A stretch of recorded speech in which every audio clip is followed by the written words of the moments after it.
Pues muy buenos días, un día más, muy buenas tardes, mejor dicho, un día más aquí a Cita con la Historia, Radio Ya. Hoy con un invitado, yo creo que como un experto en la materia y sobre todo un buen amigo y viejo conocedor de esta casa, no por edad, sino porque le hemos tenido en muchos programas y en muchas tertulias. Y como siempre nos acompaña pues Pedro Fernández Barbadillo. Pedro, pues muy buenas tardes. Muy buenas y calurosas tardes. Sí, señor. No se va el verano. Bueno, y quien nos acompaña hoy, el coronel José María Manrique. Mi coronel. Muy buenas tardes. ¿Qué tal estamos? Muy bien, muchas gracias. Hace algunas semanas hicimos un programa aquí en 40 años, que yo creo que quedó francamente bien. Y hoy vamos a cambiar un poquito de tercio. Más o menos. Más o menos. Hablando, bueno, el tercio siempre es a favor de España, pero vamos. Hablando sobre la traición de Santoña por el PNV. Pedro, ponnos en antecedentes. Antecedentes, bueno, se han cumplido 80 años de este acontecimiento, que es capital en la Guerra Civil Española, en la que el PNV abandona al Frente Popular, deserta, comete una traición porque se había comprometido con el Frente Popular a unirse, a combatir a los nacionales a cambio de que se le concediese el Estatuto de Autonomía, aprobado en octubre del 36, y eso lo que produce es el derrumbamiento del Frente Norte en la zona de Santander y la toma de esta ciudad y de prácticamente de la provincia entera, pues sin que los nacionales tengan que pegar un solo tiro. Es decir, el PNV, que eran los le hace un favor a Franco. Le hace un favor a Franco. Bueno, también le hizo otro cuando al abandonar Bilbao impide que los milicianos de izquierdas destruyan o bloqueen la industria pesada, cumpliendo las órdenes que habían llegado del gobierno de la República. Podemos hablar también de esto porque la leyenda que han querido expandir los nacionalistas y que se ha creído mucho tonto de derechas y mucho malvado de izquierdas es que efectivamente iban a destruir la industria, los milicianos. No hacía falta, porque mira, por ejemplo, para impedir que la industria pesada siguiese produciendo, los altos hornos de Baracaldo siguiesen produciendo acero, pues mira, bastaba con vaciar el pantano de Ordunte y así no había electricidad, o bastaba con dejar que la colada de acero fundido se solidificase en el cucharón que a veces se ve. Y entonces ya ese cucharón, sustituirlo, pues tardabas meses. Coronel Manrique, ¿por qué se decide apostar por la ofensiva del norte? ¿Quizás por el fracaso o la imposibilidad de tomar Madrid por parte del bando nacional? Sí, lo hablábamos hace un momento. Desde luego, sí, el plan de Mola, el alzamiento tenía una filosofía clara, una guerra rápida, una ocupación de Madrid, del poder, un golpe casi de mano, pero eso fracasa, como no podía ser de otra forma, ante la debilidad frente a un gobierno que tenía todos los recursos del poder y traiciones. Y después de varios intentos muy duros por la batalla de Madrid y las que siguen, no solo en noviembre del 36, sino Jarama, Guadalajara, se opta Franco con una visión estratégica importante a la vista de cómo se encaminaba la guerra por reducir frentes, quitar ese del norte, que además suponía cercenar la producción o por lo menos ocupar los núcleos de producción industrial y minera más importantes de España. En esencia, esa es la filosofía. Esa es la filosofía.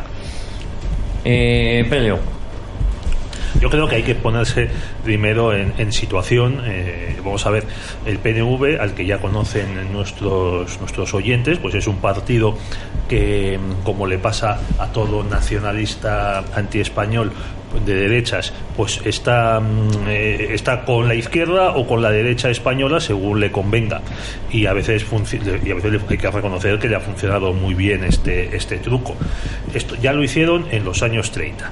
Por ejemplo, cuando se celebran las elecciones a Cortes Constituyentes, el PNV invoca el voto de los católicos y consigue unido a los católicos, a los tradicionalistas, carlistas y a los restos monárquicos, se consigue una minoría que se llamó la minoría de cemento vasco-navarra de 21 diputados.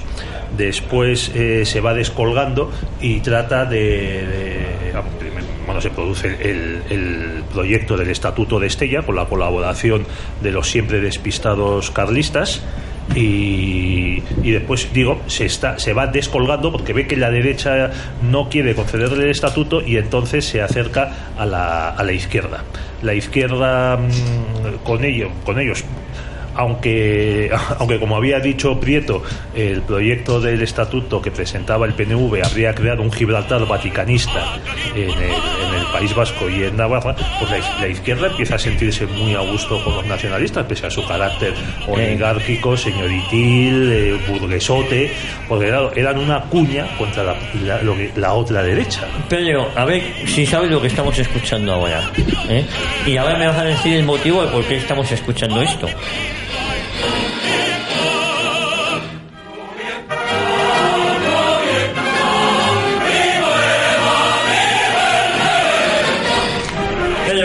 Escuchando.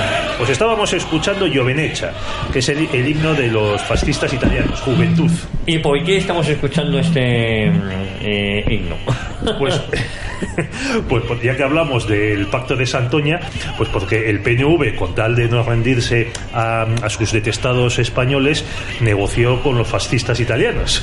Oye, hay una cosa, tú lo has apuntado al principio, el PNV siendo un partido, y también con el Manrique, un partido tremendamente católico, de eso ha presumido, cómo se alía con aquellos que estaban quemando iglesias y, para que nos entendamos, matando curas, Pedro. Sí, bueno, para acabar de situarnos en esa época, pues mira, en el año 36 llega las elecciones del Frente Popular y toda la derecha se agrupa del bloque contrarrevolucionario frente a la izquierda, en el que estaba en el Frente Popular.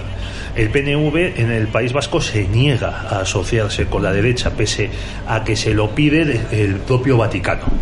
Y hay que reconocer que ahí la derecha española tuvo un gesto de generosidad y en la segunda vuelta, por ejemplo en Guipúzcoa, se retiró sus candidatos para que el PNV decía, bueno, entre diputados socialistas y diputados del PNV nos llevaremos mejor con los del PNV, pensaban estos pobres, los Pradera y los Calvo Sotelo, luego todos ellos asesinados. Y entonces, por eso el PNV consigue un grupo parlamentario considerable en las Cortes del Frente Popular. Después prosigue su alianza con la izquierda y en la Comisión de Actas ayuda a Indalecio Prieto y a la izquierda a despojar a la derecha de 20 y tantos diputados más. Sin embargo, como las cosas se van poniendo muy feas, lo que hace parte del PNV es meterse en la conspiración en la primavera del 36, hasta el punto de que en Guipúzcoa, en una reunión que hay en San Sebastián, se les promete la entrega de armas cortas, unas pistolas, unos fusiles, para que en el caso de que se produjese la sublevación, pues las milicias del PNV, que también tenían sus propias milicias, los mendigoichales, pues se uniesen a los carlistas, los falangistas y los militares para mantener el orden en San Sebastián y su comarca. Entonces, 18 de julio, el PNV no sale a la calle en San Sebastián, trata de que eso es un asunto de españoles, y es cierto que durante los primeros días no interviene en absoluto. Y pasa una cosa muy curiosa, Javier, que ya hemos contado alguna que otra vez, y es que la organización del PNV se divide en dos partes, entre los sublevados y el Frente Popular. Las organizaciones de Álava y Navarra se declaran a favor de los militares. Sí. Curiosamente, donde han ganado los militares, curiosamente. Y las organizaciones de Vizcaya y Guipúzcoa se declaran a favor del gobierno. Curiosamente, donde se mantenía el gobierno del Frente Popular. Aquí ya ves, aquí el PNV fue muy bizcochable, ¿no? Sí. Y entonces, a partir de ese momento, en el momento ya en el que se van asentando los frentes, en el que las tropas, Mola tiene que distraer tropas de Navarra y que estaba dirigiendo hacia Madrid y llevarlas a San Sebastián, porque San Sebastián, insisto, según los planes originales, iba a ser tomada por los militares, los falangistas, los carlistas y los PNVistas. Tomamos la San Sebastián, Irún, Fuenterrabía, el fuerte de San Marcial, nos lo contará ahora con más detalle el coronel Manrique, y San Sebastián en septiembre del 36. Se fijan los frentes más o menos, y entonces en septiembre-octubre hay una negociación, una subasta por parte del PNV, dirigido por José Antonio Aguirre y Juan de Ajudiaguerra y Manuel Didujo, con enviados de Mola y con personajes del Frente Popular, como Indalecio Prieto, a ver qué ofrece cada uno y con quién me voy. Y esta subasta la gana el Frente Popular, que le ofrece el Estatuto de Autonomía, que estaba bloqueado hasta la primavera. Entonces, en las Cortes de la República, totalmente diezmadas, aprueban de manera inconstitucional, porque no se cumplía el quórum, el Estatuto de Autonomía, y el 7 de octubre los concejales de los ayuntamientos vascos que quedaban en la zona republicana y que no habían sido asesinados o encarcelados, eligen como lehendakari a José Antonio Aguirre. Que quiero destacarlo, antes de ir a jurar su cargo en Guernica, estuvo en la Basílica de Begoña en Bilbao con el partido, con el Euskadi Budu Batzar, y juró ante la hostia consagrada obedecer antes al partido que al gobierno vasco. Esto para que se vea cómo funciona el PNV y lo que vamos a ver luego, cómo hay ahí una dualidad entre gobierno y partido, que explica también la confusión que ya veremos pasó durante la traición de Santoña. Coronel Manrique. Sí, hablábamos del catolicismo del PNV, que sí, España entera en general era católica, pero Vasco-Navarra bastante más, semillero de vocaciones.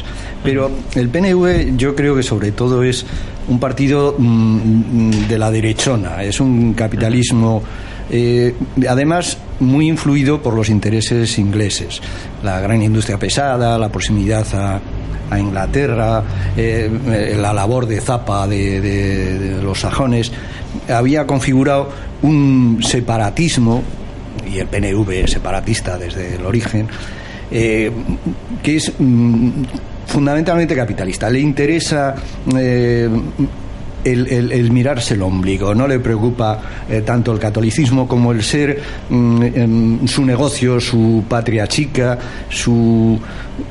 es absolutamente insolidario, es capitalista, es esa derechona que no tiene más interés que el propio, no tiene unas miras elevadas, y si las tiene las pospone ante ese fin de su negocio. De su negocio. Yo lo denomino siempre el partido de los negocios vascos. Bueno, hay que decir que, curiosamente, todas las bolsas de España, bolsas de valores, fueron cerradas porque estaban en zonas controladas por el Frente Popular, salvo la de Bilbao. Y todas las iglesias estuvieron cerradas, salvo las de Bilbao. Bueno, alguna también hay que reconocer, hay que dejar claro que también fueron quemadas algunas de otra iglesia en Vizcaya y asesinados algunos de otros curas. ¿En Vizcaya? En Vizcaya, porque es que al final el gobierno vasco, cuando se constituye, ya digo, en octubre del 36, lo único que tenía era Vizcaya, un poquitín lo único que le quedaba de Guipúzcoa era Eibar, toda Vizcaya salvo Ondarroa, que entonces era un pueblo muy carlista y del que salieron docenas de voluntarios para la Armada de los Nacionales, en los famosos BOUs, y también le quedaba un poquitín de territorio del norte de Álava. Eso era todo, eso era a lo que se limitaba el gobierno vasco. Coronel Manrique. Claro, lo que pasa es que, claro, el PNV supo adaptarse a los tiempos, ¿no? Según el territorio donde cayó la guerra, donde caía su agrupación territorial. Sí, por supuesto, las provincias vascongadas casi eso se quedan reducidas a Vizcayas desde el principio, ¿no? El cerrar la frontera fue uno de los primeros objetivos de los alzados de Mola, de la parte norte, ¿no? El ocupar los fuertes del boquete de Oyarzun, de cerrar la frontera, ¿no? Y lo hicieron con Beorlegui, sí, que murió ahí porque le hirió, recibió un balazo y se le infectó la pierna, me parece. Sí, y luego creo que también está en Huesca, pero a consecuencia de aquellas heridas, de aquellos primeros combates de la guerra, a esta figura desaparece enseguida. Sí, es baja, no directamente en combate, pero sí como consecuencia. Con las heridas recibidas. Sí, sí. Lo mismo que le pasó a Zumalacárregui, que muere no en el combate, sino de una herida de bala que se le infecta. Sí, pero vamos, esa visión, vamos, una curiosidad de cerrar la frontera y ese Navarra que es regueté, vamos, porque ahora se nos ha difuminado y se ha hecho una visión de los requetés, sobre todo en la transición, que se hacen prácticamente comunistas y la transición les infiltra y los deforma, pero entonces aun como consecuencia del 98, que todos estos capitalistas, ya sean catalanes o vascos, habían perdido gran parte de sus empresas en Cuba y en Puerto Rico y en Filipinas, tienen una sensación de querer aprovecharse y desprenderse de España, pero la base sociológica de esa vasco-navarra era carlista, era patriota y era religiosa. Los líderes eran los que barrían hacia su interés capitalista y son los que se quedan reducidos prácticamente a Vizcaya y son los que crean ese PNV, ese Estado vasco, esa autonomía vasca. Coronel Manrique, y de las campañas hemos apuntado al principio del programa cómo ante la imposibilidad de los nacionales de tomar Madrid se centra en la campaña del norte, que yo creo que esta sí fue bastante más exitosa, ¿no? ¿Cómo actúa Mola en estos primeros momentos de la contienda? Porque al fin y al cabo el general Mola es, además de ser el director de la sublevación, es el responsable del Ejército del Norte, ¿no? Sí, Ejército del Norte, que entonces era prácticamente la mitad del ejército, era el Ejército de África por un lado y el Ejército del Norte por el resto. O sea, era una masa importante.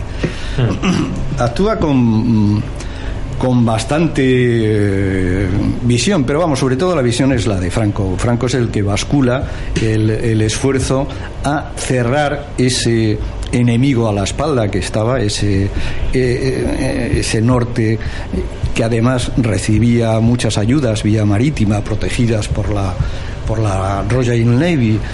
Inglaterra, dentro de su no intervención, intervenía descaradamente a favor del bando republicano. Entonces, ese cerrar ese frente y ese conseguir que esa riqueza industrial y minera y humana, porque toda esa base carlista era sociológicamente nacional, pasara al bando sublevado, a los nacionales, era una visión importante que probó su bondad cuando cae el Frente Norte, que supone que prácticamente se gana la guerra al cerrar el Frente Norte, con ese incremento de potencia industrial, de potencia minera y de base humana. Gran parte de las fuerzas nacionales, yo creo que se crean del orden de 100 batallones al caer el Frente Norte de recluta local o de antiguos gudaris que se pasan y que luego sirven fielmente en el Ejército Nacional. Esa visión de cerrar ese enemigo a la espalda y captar esa riqueza es la que Franco lleva adelante, y con mucho acierto y con mucho tesón, porque luego veremos que como hablábamos antes fuera del programa, la República no deja solo al norte, hace muchas ofensivas, y el cerrar ese frente supone desatender y luego tener que hacer unas batallas muy importantes, como Balchite. El gobierno vasco, el PNV, creía porque el gobierno vasco fue de coalición, había socialistas, había miembros de Acción Nacionalista Vasca, que es un partido que estuvo encuadrado en HB y ahora anda por ahí por Bildu, todavía existe al menos nominalmente. Bueno, creían que iba a ser muy fácil vencer a los nacionales, y la primera batalla que planearon fue Villarreal de Álava en noviembre del 36, creo recordar, y que también fue una de las primeras batallas defensivas que planea Franco. Es una de estas batallas, como Brunete, como Belchiste, en la que muy pocas fuerzas de resistencia se plantan, se clavan al terreno y resisten oleadas de ataques del enemigo con fuerzas y medios superiores, pero lo desbaratan completamente. Si hubiesen tomado Villarreal de Álava, claro, el paso siguiente era tomar Vitoria, que está en la llanada de Vitoria, que es una zona completamente lisa, sin ninguna defensa natural, y habrían introducido una cuña muy potente entre Pamplona y Burgos. En el mes siguiente ya es cuando, en diciembre del 36, ya es cuando el PNV se da cuenta de que las cosas no pintan tan bien, de que esto va para largo, y de que los camaradas del Frente Popular son muy populares pero muy poco camaradas, y empiezan a cerdear. Vamos a hablar, claro. Sí. Empiezan a cerdear y empiezan los contactos entre el PNV a través de Italia para rendirse o encontrar un acuerdo, algo para ponerse de acuerdo con Franco, que había sido elegido el 1 de octubre del 36, pues generalísimo, jefe del Estado, etcétera. Y digo Italia porque la conexión entre el PNV y los nacionales es, por un lado, el Vaticano y por otro lado el gobierno fascista. Insisto, subrayo, gobierno fascista. ¿Y por qué esa relación del PNV con el gobierno fascista? En concreto, las negociaciones se inician con el cónsul italiano de San Sebastián, ¿no? No, en San Juan de Luz. Vamos, en el País Vasco francés, el marqués de Cavaletti. Sí. Pues porque es el que estaba ahí dispuesto, estaban en Francia, en un sitio neutral, y claro, porque en septiembre, octubre empiezan a llegar tropas italianas, italianas, material también, aviones y demás, que son una fuerza importantísima para los nacionales.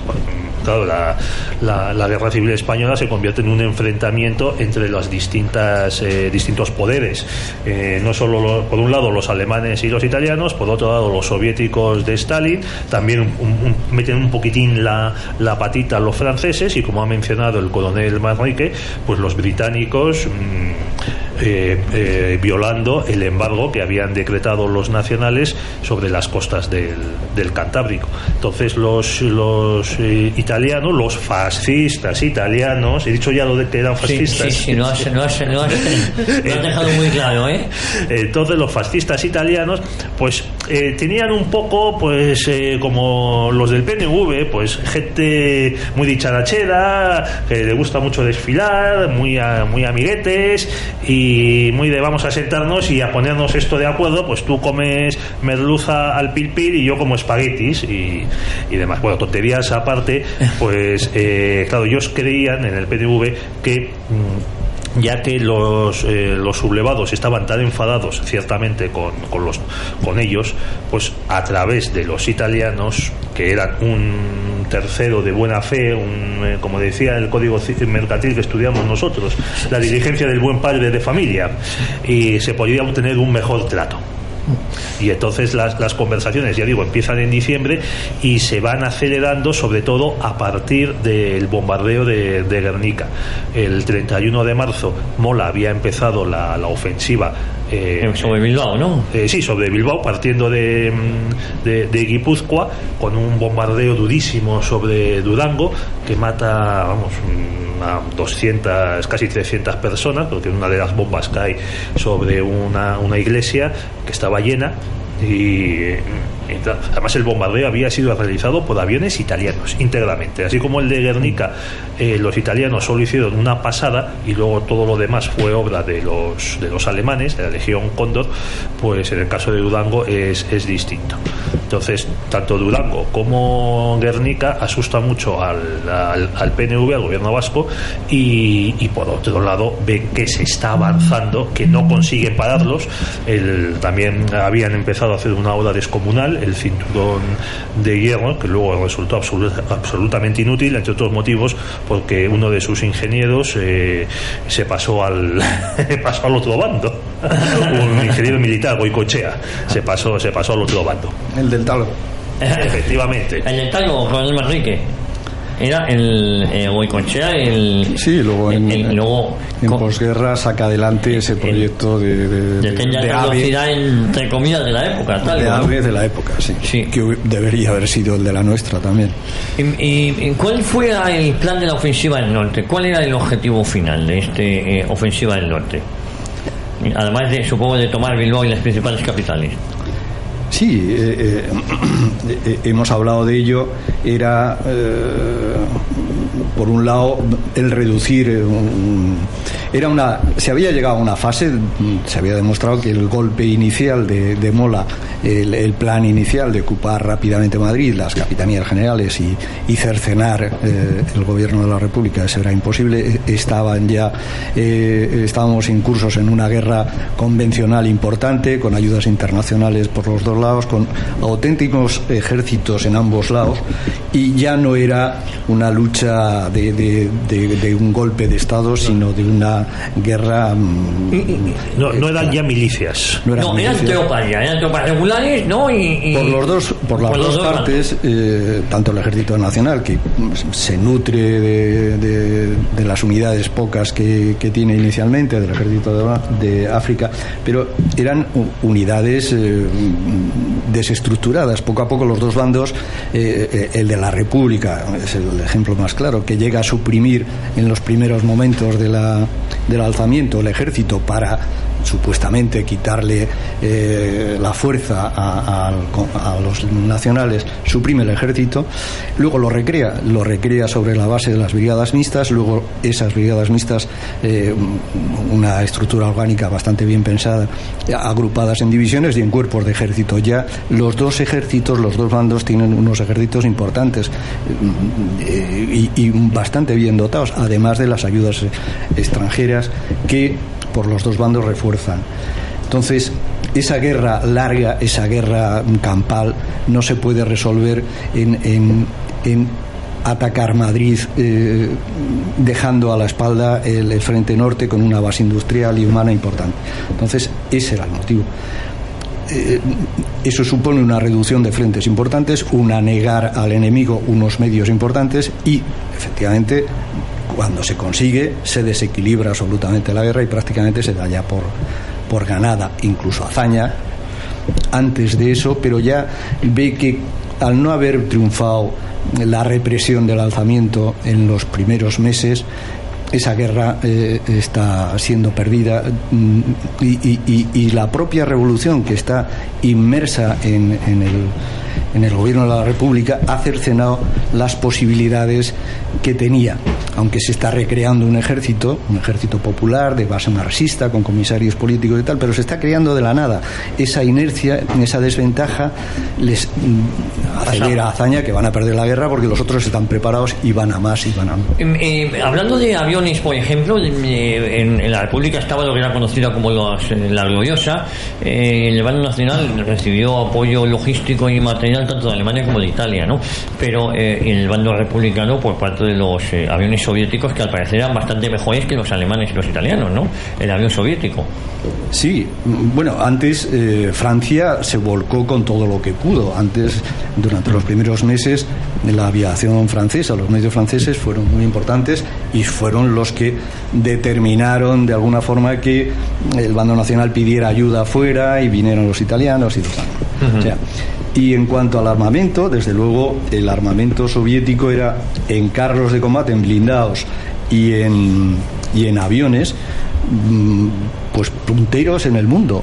punteros en el mando. Tanto el carro o los carros que intervinieron como los aviones de bombardeo y caza eran superiores incluso a los alemanes. Luego los alemanes incorporaron los Messer y demás otros prototipos, pero inicialmente eran superiores a todo lo que tenía la panoplia occidental. Bueno, los primeros Panzer que llegaron a España no tenían cañón, tenían ametralladoras, ¿no? Sí. Y el blindaje era bastante deficiente. Con el Manrique, la figura de Mola como estratega militar, ¿qué podríamos apuntar? Claro, más que estratega, que no era un gran general, eran estos generales que se habían formado en África, eran jefes de columna, eran grandes tácticos, y solo extraordinariamente el que se había cultivado, el que tenía esas dotes, Franco por ejemplo, tuvo esa capacidad estratégica, esa visión estratégica, y la muestra a lo largo de la guerra y luego en la posguerra. Si no hubiera conservado el poder de no tenerla. Fue un gran organizador, tenía una experiencia de táctico en África importante, de organizador en el Ministerio del Interior cuando estuvo, de organizador de la revolución, pero él mismo reconocía que el líder, y de hecho así lo expresó varias veces, tenía que ser Franco. O sea, él se puso ferviente y diligentemente a las órdenes de Franco, y entonces era más ejecutor del jefe del Estado, del generalísimo de los ejércitos, que ideas estratégicas. Fue un gran general, pero vamos, fundamentalmente más táctico que estratega. Claro, esa leyenda de que a Franco se le iban cayendo en la competencia es incierta, es un mito. Es una estupidez, porque además, Sanjurjo se mata en un accidente de aviación, lo contó Juan Antonio Ansaldo, que era el piloto que le iba a traer a España y que sobrevivió al accidente, y luego se hizo un furibundo antifranquista. Según Ansaldo, el problema del avión es que se empeñó Sanjurjo en viajar con un maletón cargado con sus uniformes y demás panoplia, y ese peso desequilibró la avioneta, que era una cosita, entonces era muy frágil, y impidió que despegase en su momento, con lo que chocó contra un murete de piedra y se incendió. Entonces Franco estaba en Marruecos, y luego cuando muere Mola a principios de junio del 37, al estrellarse su avión en un pueblo en Alcocero, en la provincia de Burgos, es que el mismo Mola había pedido a Franco que aceptase el cargo de generalísimo de los ejércitos, de jefe supremo del bando nacional, y había votado a favor de él en esa reunión que tuvieron los generales en Salamanca el 1 de octubre pasado. Además, Franco había unificado a todos los partidos políticos de su zona en la Falange Española tradicionalista y de las Jons, y él era el jefe del partido único. O sea, en el momento en el que muere Mola, Franco ya tenía el poder absoluto. O sea, no tenía necesidad de cargarse a nadie. Bueno, vamos a irnos a publicidad. Continuamos hablando de la traición de Santonia por el PNV con el coronel José María Manrique y con Pedro Fernández Barbariego. Paga solo por lo que imprimes con Fabricom. En Fabricom te asesoramos sobre la impresora más adecuada para tu empresa, la mejor tecnología pero sin tener que comprarla. Incluimos todos los servicios y consumibles para que empieces a ahorrar con nosotros. Visítanos en www.fabricom.es o llámanos al teléfono 91 157 1770. Fabricom.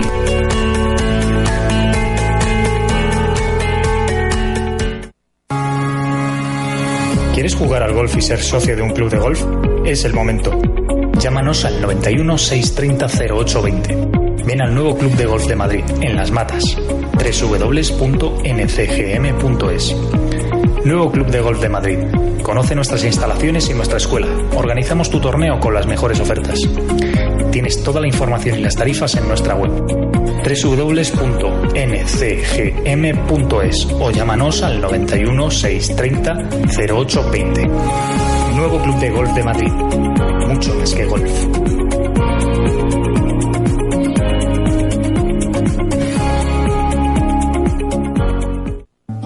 Si me quieres escribir ya sabes mi paradero.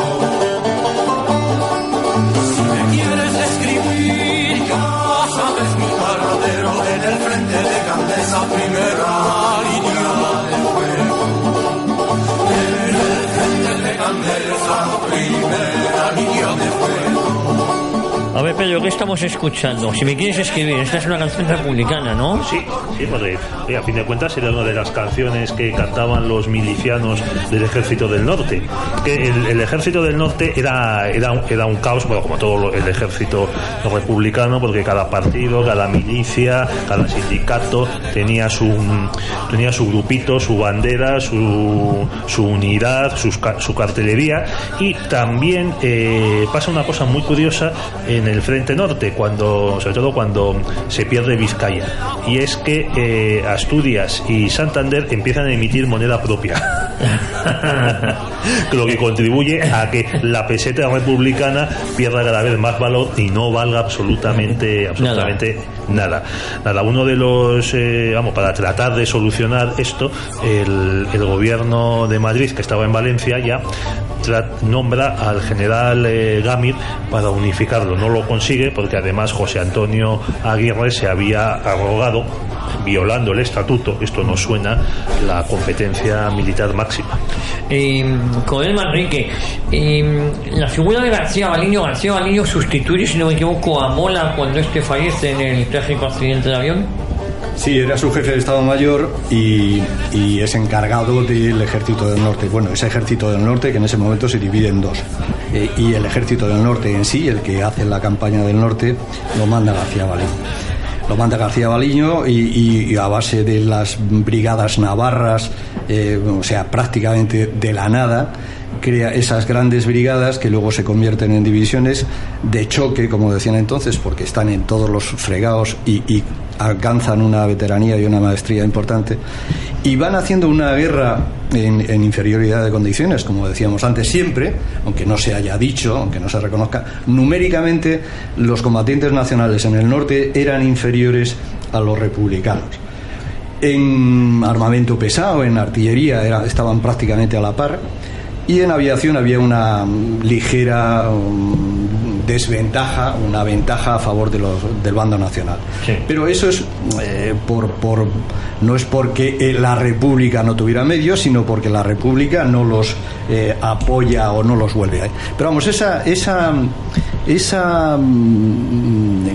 dura lucha en un terreno dificilísimo de montaña se hace a base de esfuerzo y de maniobra. Tanto al principio en Vizcaya se rompe por Ochandiano y se envuelve el frente oeste, y prácticamente a base de esos movimientos, esas rupturas costosísimas, pero luego esas explotaciones y envolvimientos hacen que la resistencia republicana vaya paso a paso cayendo hasta llegar al famoso cinturón de hierro, que también cae primero con una magnífica ruptura, con una concentración de fuegos importante. La artillería de los dos bandos era igual, pero la nacional se concentra en el frente de ruptura, en los 2-4 kilómetros de ruptura. Sí. Ahí se rompe, luego se maniobra por la SAR y cae ese frente. Y en un contexto, eso de que sobre ser inferiores numéricamente los combatientes nacionales, encima la República hace ofensivas en La Granja, en Huesca. Luego hablaremos o ya hemos mentado, Belchite y Brunete, que lógicamente distraen gran parte de la concentración de fuerzas nacionales en el norte, entonces ese juego de mejor aprovechamiento de los medios y de una técnica militar importante es el que va desequilibrando la balanza. Pedro. Bueno, volviendo al aspecto político de las conversaciones, vamos a ver, ya la caída de Bilbao el 19 de junio del 37 es que enloquece a los PNVistas, porque se estaban quedando sin nada que ofrecer a los nacionales a través de sus aliados italianos y del Vaticano. Esto de los curas es tan curioso que uno de los negociadores de máxima confianza de José Antonio Aguirre es un sacerdote, el padre Alberto Onaindía, que se veía con el marqués de Cavaletti con mucha frecuencia en Francia y también en San Sebastián. O sea, es que hay que echarle cara, Javier. O sea, los negociadores del PNV pasaban a la zona nacional como quien no quiere la cosa. Y entonces vamos a ver, también cuando cae Bilbao, después se produce una batalla entre un par de días antes en Archanda, donde la verdad se bate bastante bien los gudaris, pero que no impide que los nacionales lleguen. Y entonces ahí se produce ya otro de los cerdeos del PNV. O sea, se vuelan los puentes sobre la ría para retrasar el avance de los nacionales, pero también había órdenes de inutilizar la industria, como decíamos al principio del programa, órdenes que desobedecen completamente los gudaris, el gobierno vasco y el PNV, que lo que hacen es dejar detrás de la retirada a algunos de sus batallones para oponerse a los milicianos y sobre todo anarquistas e impedirles que vuelen edificios y demás. Por ejemplo, se llegaron a hacer los hornillos, o sea, los huecos para poner la dinamita en los edificios de la Universidad de Deusto. También se impide que se desarme la industria. Vamos a ver, decir que los nacionales iban a destruir la industria es una estupidez, porque lo suelen decir mucho a veces los del PNV y sus tontos de derechas e izquierdas, porque lo que le interesaba a Franco era tener la industria pesada del Gran Bilbao para que produjese pues tornillos, fusiles, municiones, tanques, planchas de acero y demás para su ejército. Y no lo iban a destruir. No. Y tampoco hacía falta destruirla por parte del ejército en retirada. Bastaba con inutilizar, como hemos dicho antes, pues algunos de los elementos. Las conversaciones siguieron, y hasta el punto, fíjate, si era esto importante, que la carta colectiva de los obispos españoles denunciando la persecución a los católicos por parte del Frente Popular, esta carta colectiva se difunde después de la caída de Bilbao, porque ahí estaban muchos, como el cardenal Gomá, también por parte española, por parte en el bando nacional, en el secreto, y no querían poner en más apuros al PNV de los necesarios. Como se ve que el PNV, pese a que amaga con retirarse, no toma la decisión definitiva, ya lo que hacen es sacar la carta colectiva. Entonces José Antonio Aguirre acaba en Santander después de un periplo lastimoso durante los últimos días de junio y principios de julio. Creo que es cuando se produce la batalla de Brunete, ¿no José María? Es una de las batallas, como ha dicho antes José María, que van frenando el avance de los nacionales en el norte, que les obliga a trasladar tropas y material a esas batallas que hay en el centro de la península. El 19 de junio los nacionales entran sin lucha en la capital de Vizcaya, sin lucha, haciendo 10.000 prisioneros y apoderándose de toda la industria pesada. Y encima, y sin pegar un solo tiro. Sí, pegar un solo tiro. Incluso hay los batallones de gudaris que habían protegido la industria y habían impedido, también es verdad, también hay que decirlo, que se tomasen represalias, o sea, que se asesinase a muchos presos que habían sobrevivido a la matanza realizada el 4 de enero del 37. Fueron asesinadas más de 200 personas, más de los que murieron en el bombardeo de Guernica. Y además, bueno, pues estos gudaris confraternizaron estupendamente con los carlistas navarros y vascos que llegaron, hasta el punto, como decían algunos, de que fueron juntos a misa al día siguiente. ¿Y algunos de estos gudaris luego se pasaron al bando nacional? ¿O fue un purgado durante la guerra? Bueno, ¿Qué datos tenemos? O sea, tengamos en cuenta que cuando se va formando el ejército de la República en el Frente Norte, la única parte de ese ejército, los únicos cuerpos que no exigen a sus integrantes carné, el carné de la CNT, el carné de la UGT, el carné del PSOE, es la Gudadoste, que es el gobierno vasco. Bueno, antes se llamaba Gudadostia, pero le acabaron cambiando el nombre por motivos que todos nuestros oyentes comprenderán, por las bromas. Entonces el ejército vasco se llamó Gudadoste. Entonces los batallones de Gudadis, repito, eran los únicos que no exigían una militancia política previa para formar parte de ellos. Por eso mucho católico, mucho derechista y mucho acabó integrado en esos batallones, y luego, a medida que iban cayendo, siendo prisioneros de los nacionales, pues pasaba, después del típico proceso de tú quién eres, identifícate, pasaba a la zona nacional. Por ejemplo, mira, yo quiero recordar aquí a Javier Ibarra, a cuyo nieto tú conoces. Sí. Este fue preso de las cárceles de Bilbao, estuvo a punto de ser asesinado, era falangista, fue evacuado, como se decía antes, hacia Balmaseda y Santander, estuvieron a punto de matarle, se salvó, volvió a Bilbao, se identificó, Bilbao estaba tomado por los nacionales, y inmediatamente se incorporó a las tropas nacionales, llegó al Alférez y llegó a ser alcalde de Bilbao y presidente de la Diputación, y asesinado por ETA, si no me equivoco, en el 77, secuestrado poco antes de que empezase la campaña electoral para las Cortes del 77, y asesinado. Coronel Manrique, la batalla, por ejemplo, hemos hablado de la de Brunete y la de Belchite, ¿no? Claro, van frenando el avance del ejército del norte.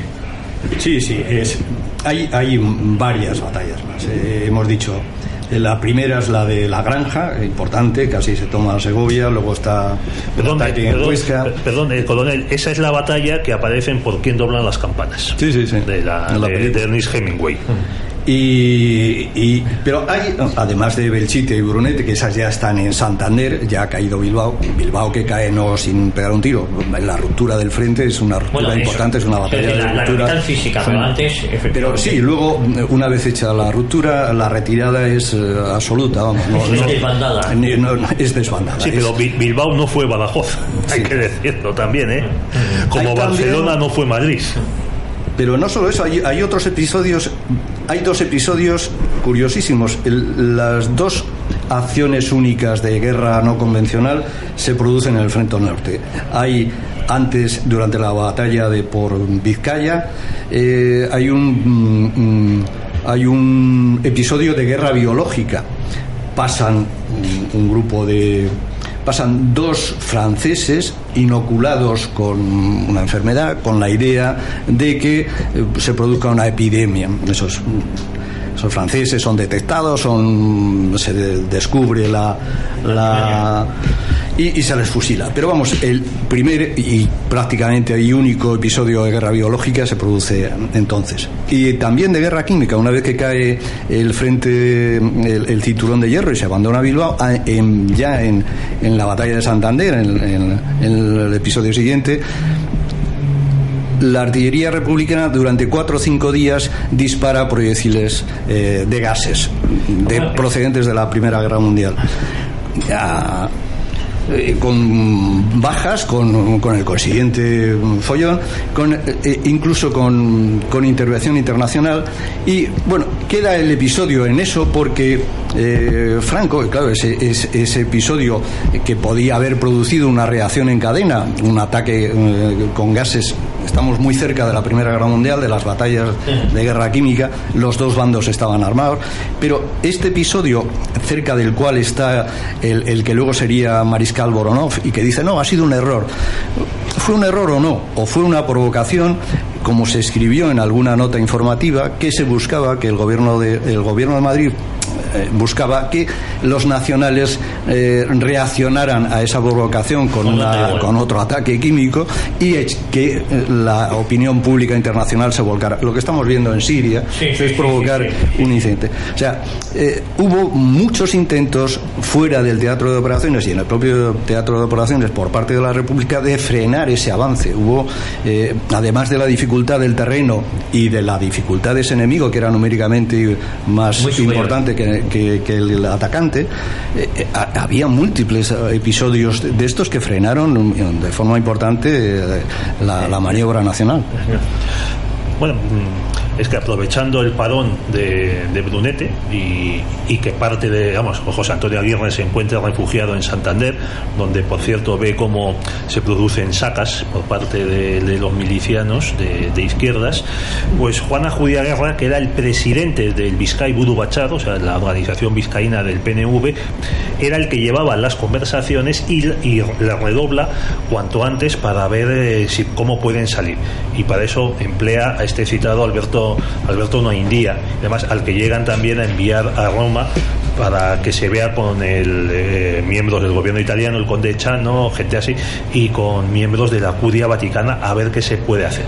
Entonces el plan que estaban, o sea, lo que no querían los del PNV era seguir la retirada hasta Asturias, porque eso les obligaría a depender todavía más del mando republicano, del mando del general Gamir, y también pues porque eso les supondría que cuanto más se alargase el proceso, las negociaciones, pues más difícil sería llegar a un acuerdo. Los italianos estaban muy interesados en conseguir una victoria, fuese por las buenas, las malas, las regulares, fuese por las armas o por la vía diplomática, porque habían recibido dos reveses en Guadalajara y en Bermeo. Es cierto que antes de Guadalajara, unas semanas antes, habían entrado vencedores en Málaga, pero claro, sí, y entonces pues este Cavaletti, Ajudiaguerra, Noindía van negociando, y al final llegan a un acuerdo, que es que a finales de agosto los distintos batallones del gobierno vasco, en la obediencia del PNV en la zona de Torrelavega, abandonarían sus posiciones y se concentrarían en Santoña y Ladero, para esperar ahí unos barcos que evacuasen al menos a los principales mandos, los principales dirigentes del PNV. 30.000 prisioneros caen en la L y Santoña. Pues sí, aproximadamente. Sí, porque es que además no solo fueron los batallones del PNV los que huyeron en busca de un taxi marítimo, de un ferry, sino que también, ya sabes cómo funciona Radio Macuto, pues se enteraron batallones de izquierdas, socialistas y similares, y también fueron ellos decir, oiga, aquí, o no, eso, maricón el último. Y esto empezó, pues creo que la noche del 21 de agosto del 37, cuando se estaban dando órdenes de repliegue hacia Asturias. O sea, los primeros en desertar fueron los batallones Padura, Munguía y Adana Goiri. Ya ves, un batallón que llevaba el nombre del fundador del glorioso PNV, de don Sabino. Enrique. Sí, eso se produce cuando el Ejército Nacional rompe por el escudo, por decirlo así. Había una especie de entrante en Reynosa, que además de ser un centro importante de la Sociedad Española de Construcción Naval, una fábrica importante, al romper de sur a norte por Reynosa, se desfonda el frente. Y ante esa situación es cuando el PNV dice a sus batallones que se concentren en Santoña, que ya lo dan por acabado. El hecho es que, como va a caer Santander, ven que presumiblemente van a bajar desde la montaña hacia Santander, de sur a norte, dan esa orden de concentrarse para rendirse por separado, como veremos ahora con los italianos. Uno de los negociadores por parte ya española, por parte de los nacionales, era el comandante Troncoso. No sé si le suena a José María, y este les azuzaba a los del PNV para decirles que o se rendían ya o que se atuviesen a las consecuencias, porque claro, si los nacionales entraban en Santander, ya que le quedaba al PNV por ofrecer a cambio de sus batallones y de la traición a sus camaradas. Troncoso debía ser, creo recordar, el jefe del servicio de información, el encargado del SID, del servicio de información. Es familiar, yo sé si es abuelo de un íntimo amigo mío. Ajá. Sí, señor.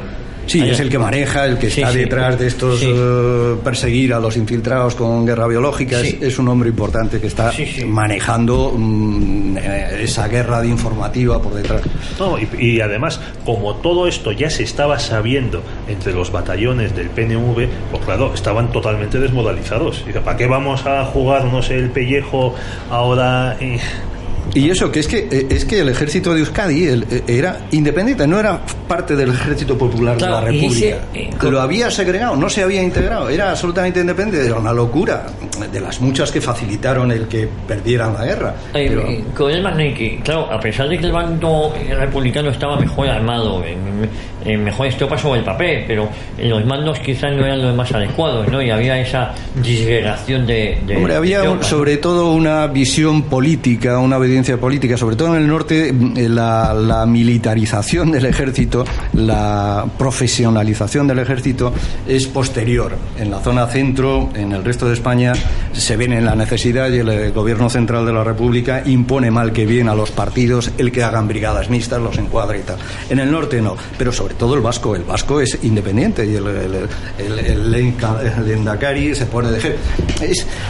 Ahora, está constatado que como mandos profesionales quizá eran mejores comparativamente los republicanos que cayeron, los militares republicanos que cayeron en la zona norte, que los que cayeron o sea, que no eran unos piernas, por decirlo así.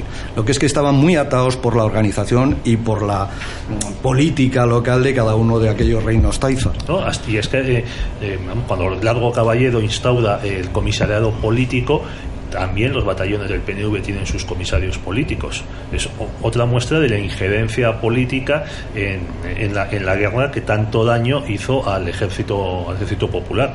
Y esto demuestra que el gran acierto del bando nacional de llegar a la unificación militar y política en la persona de Franco. Eso ya solo les permite ganar. Entonces estamos en los días, a partir del día 21, en el que los batallones del PNV empiezan a desbandarse junto con algunos que se les van uniendo y se concentran en Ladero y Santoña, junto al penal del Dueso. El asunto es tan ridículo que había una escuela de mandos de suboficiales, me parece, en Ladero, y los gudaris les amenazan con bombardearlos y ametrallarlos si no se rinden.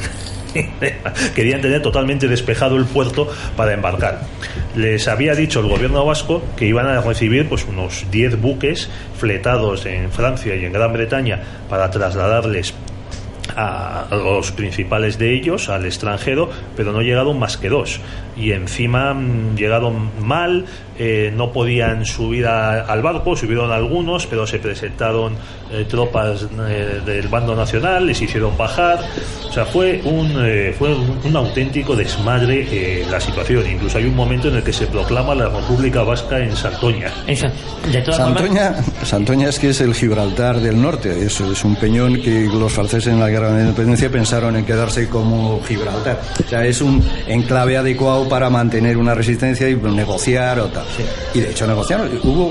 Además de esos 2 mercantes, hubo un destructor inglés. Casualmente los ingleses siempre están al cabo de la calle en todas estas. Allí estaba bastante hilado el tema. Otra cosa es que la realización práctica y la negociación mal hecha y la presión nacional, que no les dio tiempo a hacer sus planes, y al final eso, Dávila dijo, se acabó. Bueno, cuéntalo, porque eso es ya estamos oyendo obviamente de fondo lo que indica que está acabando el final. Pues es una pena, porque nos quedamos sin algunas de las cosas más jugosas.